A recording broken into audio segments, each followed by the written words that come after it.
Hey everyone, this is Auburn Fast Talk, and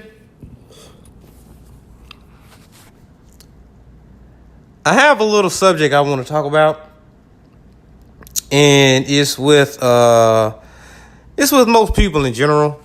When they're talking about Bo Nix, and in the very first video, I stated my reasons and my feelings on why I think Bo Nix should not start and he should redshirt.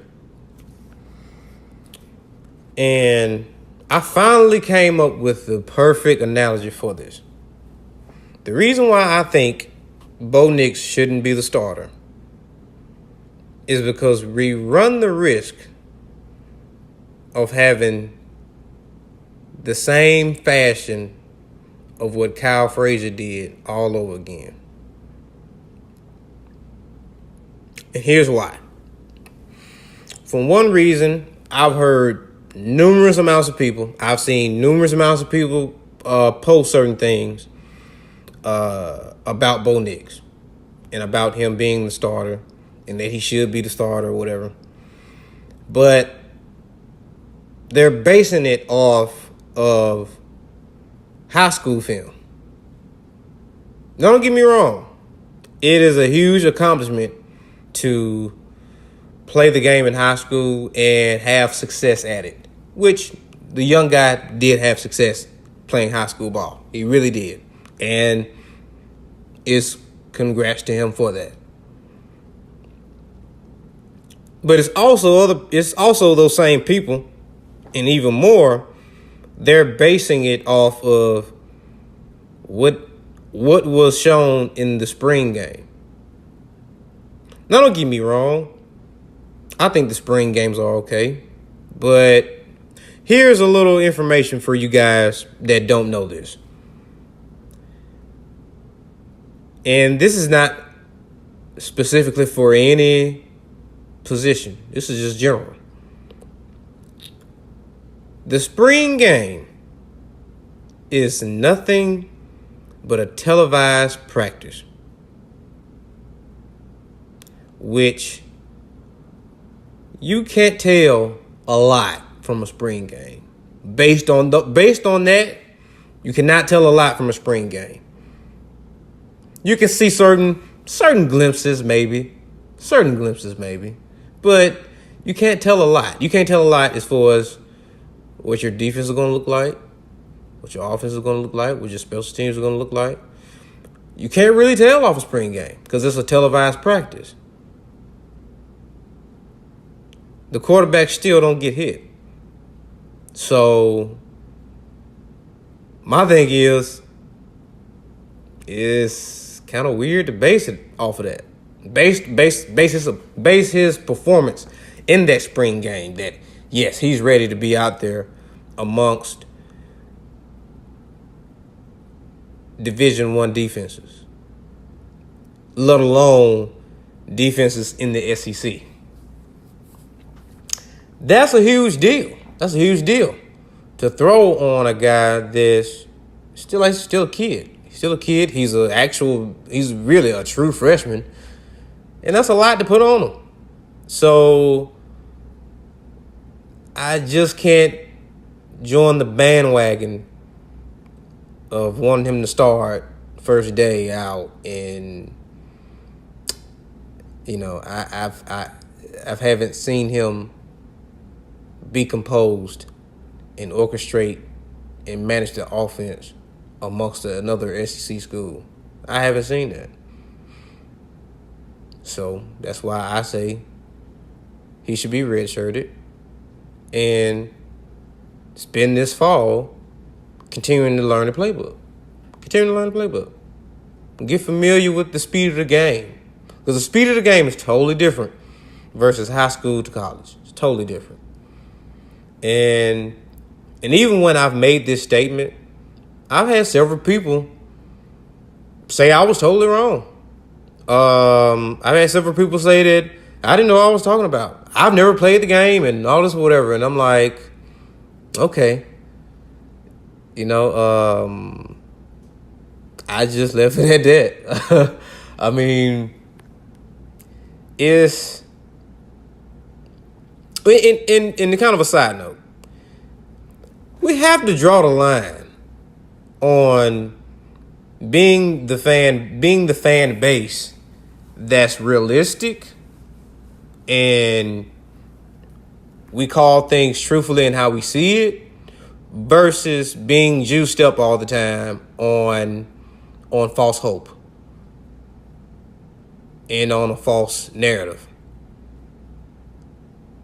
Because you go into this season, just say for example, we start this season off and Bo Nix is a starter. Yay, woohoo, and all that or whatever. And out of the first 6 games, Bo Nix only wins 1 game. So now we're 1-5. Are you guys gonna still be like, yay, Bo Nix, Bo Nix, Bo Nix, Bo Nix? Are you guys still gonna be like that? Or are you gonna be asking for him to be benched? So that's what so that's my whole premise of saying that we have to be realistic. And I've seen several people try to throw the analogy in comparing Clemson and Trevor Lawrence at Clemson and saying that Bo Nix can be the same as him. That's too big of a dream. That's too big of a dream to even happen. It's 2 different programs. It's 2 different head coaches. Trevor Lawrence in Clemson, they have a hell of a team up there. So it made his transition to being inserted into the starting role, it made his transition easy. Because he has seasoned guys around him. They know the offense.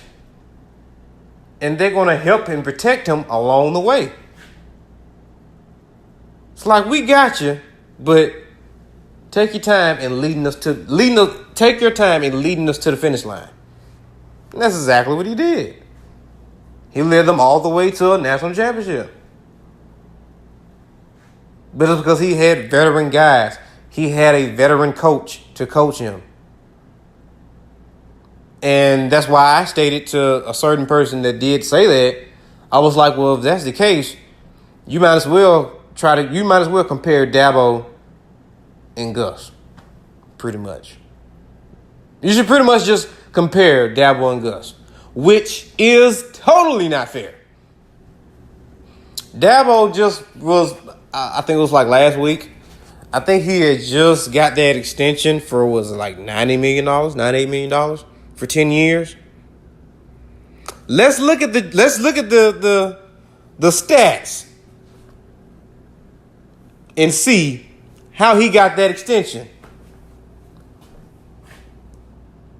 Since the college playoff has been implemented, Clemson has been in there damn near every year.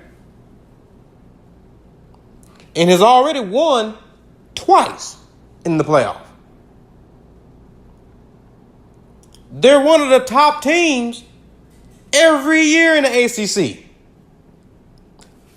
From when everything went south with Florida State, and Jimbo Fisher left, Jameis Winston left, Florida State was not the prominent program in the ACC. Clemson came along because Clemson was always a good team, but they came along and they took that spot, and they still holding that spot to where they're not only still the top dogs in their conference, they're still a top dog in the league, period. That's why they're in the playoff every year. They're contending every year. So that's why Dabo got that extension. That's how he can have a freshman quarterback and coach and teach his freshman quarterback how to play the game and how to settle and be comfortable with the speed of the game and the speed of the defenses and how to read the defenses. When and where to audible if he sees something's out of whack. That's why he got that extension. So let's go ahead and compare Gus. Gus was there as the head coach in 2013. 2013, seen him lose one game at LSU, which I was there for that game. And it was rainy. I didn't like it. Didn't like it because it was raining and we lost, but that's neither here nor there. But went on a hell of a stretch. Had the prayer and Jordan Hare kick six, which I was there for that as well. Magical moment. Goes to the SEC championship. Wins the SEC championship. Gets the bid to go to Pasadena. Play the national championship game against Florida State. And what happens? We went to Pasadena and lost. So, okay. Come back next year, 2014. 2014. We come in.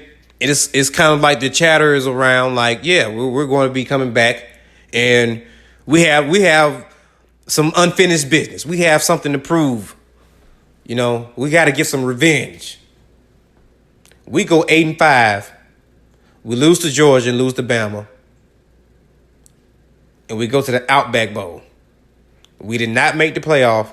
We did not go to Atlanta. And we lost to both our rivals. But beat one. Okay, 2015. Just about 70% of the whole Auburn fan base was like, Jeremy Johnson is going to win the Heisman. Jeremy Johnson this, Jeremy Johnson that.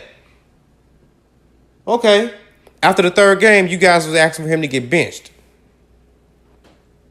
Because what? He didn't pan out. And y'all hyped him up too early.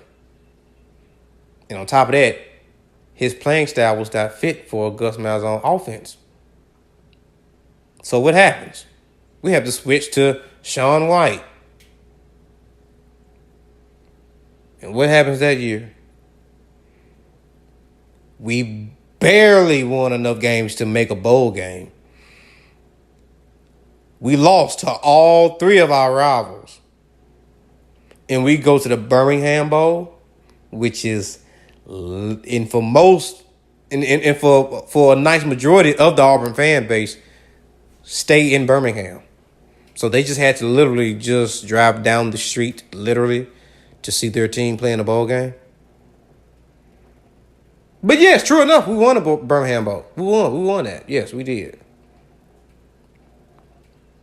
But yeah, 2015, we lost to LSU, lost to Georgia, lost to Bama, didn't make the playoff, and we go to a Birmingham Bowl and we win. But we still lost to all three of our rivals. So fast forward to 2016. 2016, we opened that season up playing against Clemson. We lose. We had a whole 3-quarterback shuffle. It was certain chatter that JF3 was going to be groomed like Nick Marshall was. Didn't pan out. Sean White was average at best. Jeremy Johnson, his whole confidence is shot because of the season before. And he still went out there and did the same exact thing. In 2016, same thing. We lose to Georgia. We lose to Bama. We beat LSU, which got Les Miles fired. We still don't make it to Atlanta, but we make it to the Sugar Bowl. We make it to the Sugar Bowl and we lose. So that's still losing to two of your rivals, not making the playoff, not making it to Atlanta. We make it to the Sugar Bowl, which was a good bid bowl game, and we lose. Boom, let's go to the next season, 2017. All the hype is around Jarrett Stidham coming from transfer from Baylor. Jarrett Stidham, that whole season, was average quarterback at best. Average, literally. And I'm being nice by saying that. But Kerryon Johnson was a heck of a running back. He led the offense. So that year, yes, we blew a game against LSU to lose to them. So that's another rival school we lost to again. But hey, later on in the season, we beat Georgia. We beat them in an extravagant fashion. We beat Alabama in an extravagant fashion. We go to Atlanta. We have to play Georgia again, and we lose. And the same two teams we beat at the end of the regular season goes to the playoff, and one of them wins the actual championship. And that's the same team that's literally down the road from us. And we go to the Peach Bowl, if I'm correct. I think it was Peach Bowl, Citrus Bowl, whatever the name of it is now. That's back in Atlanta against Central Florida. And what happens? We lose to Central Florida. So we lose the bowl game. Then in 2018, this was this year that just passed, Jarrett Stidham, he declined badly.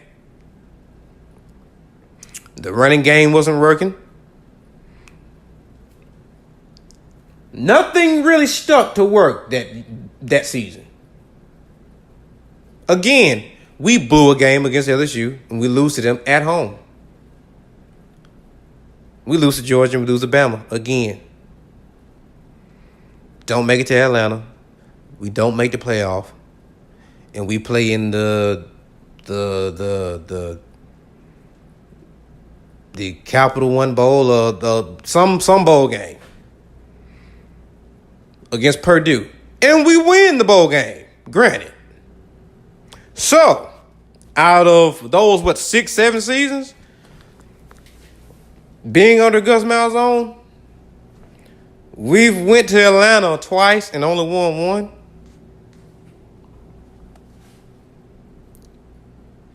We've been to the national championship once, and we lost. We have lost to our rival schools more than we beat them. We have yet to be in the actual playoff. So, I say all of that to say, out of all of that, do you really think Gus can be compared to Dabo? Do you really think that? I'm just opening this up for discussion. After all of those stats I just named, because any lightweight Auburn fan, most of those stats I named matter.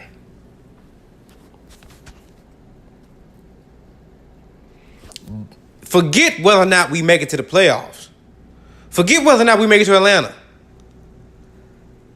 Just contending and beating our rival schools more than they beat us, that matters. That matters. Why do you think that we beat LSU and Les Miles was fired the next day? That matters. LSU has to beat us. Whoever coaches LSU has to beat Auburn, along with Florida. I think Florida is their other rival school, I think. Like, they have to beat us more than we beat them for them to keep a job. Alabama, Nick Saban. You see, it's not big of a surprise. Nick Saban's been there for 10 years now, 10, 11 years now. And there has been no rumblings of him being worried about his job security. Because he's beating us more than we're beating him. Nick Saban has been there since 2008. Was the year I graduated high school. And we've only managed to beat him 3 times. 3. Out of a 10-year span, we beat him 3 times.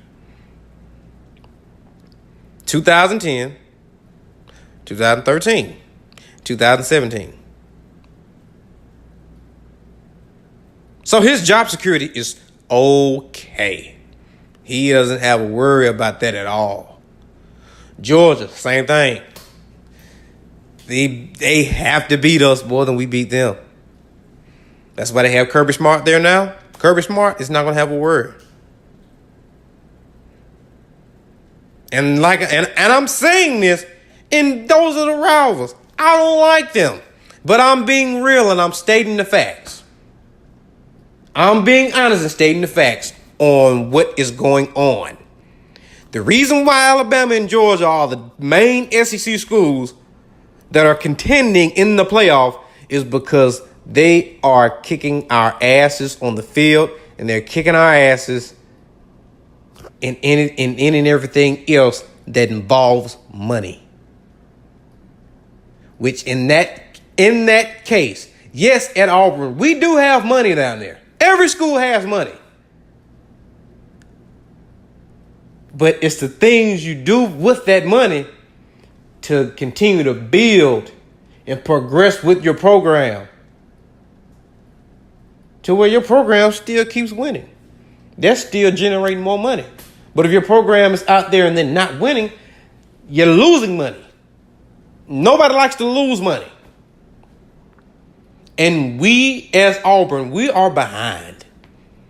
Not just for stat-wise, not as far as wins and championships or whatever. We're behind completely. So I say all of that to say, do you really want to compare Gus Malzahn against Dabo?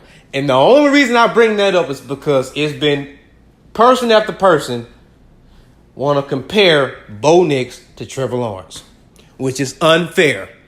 But in the case you're going to compare those two, you need to compare the coaches, because the coaches help those guys succeed.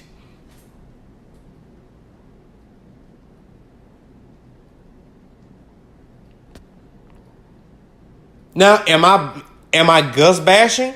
No, I'm not. I'm putting the issues out to the forefront on this forum to bring more conversation. It needs to be talked about. How can you want to be a part of a fan base that only wants to be in La La Land and talk about everything that's good and not everything that's bad? What sense does that make? None. None at all. Every other fan base for every other school, they talk about everything they got good going on and the good things that they are doing. But all the bad stuff they got going on too, they talk about that as well. They talk about that amongst each other. But I just hate to say it, but some people in our fan base are so out there that you mean to tell me we can only talk amongst each other when everything is going good, but everything's going bad, we can't talk about it amongst each other? And then you point blame and say that, oh, you're bashing Gus. You're bashing the team. The team doesn't need to hear this. They don't need to hear this. You guys know it or not, but these guys have Instagram. These guys have Snapchat. These guys have Facebook. They see exactly what everyone is saying. All good and all bad. Whether you know it or not, don't you think these guys, when they have to look at that film tape from after the game is over with, they got to look at that film tape and all the mistakes that they made throughout the game, you think they don't get chewed out for it? Which is, mistakes is a bad thing, right? That's a mess up, right? And when they got to look at that film from that game, they have to get pointed out on all the mistakes that they made in that game to be able to not make that mistake. They see that. They know that. That's the life of a student athlete. They have to do everything they need to do as far as academically to stay on the team and to stay playing. But to stay on the field and playing, they have to know what they're doing right and what they're doing wrong. So when those certain situations happen, they know what to do. That that heightens their IQ as a athlete, as a player.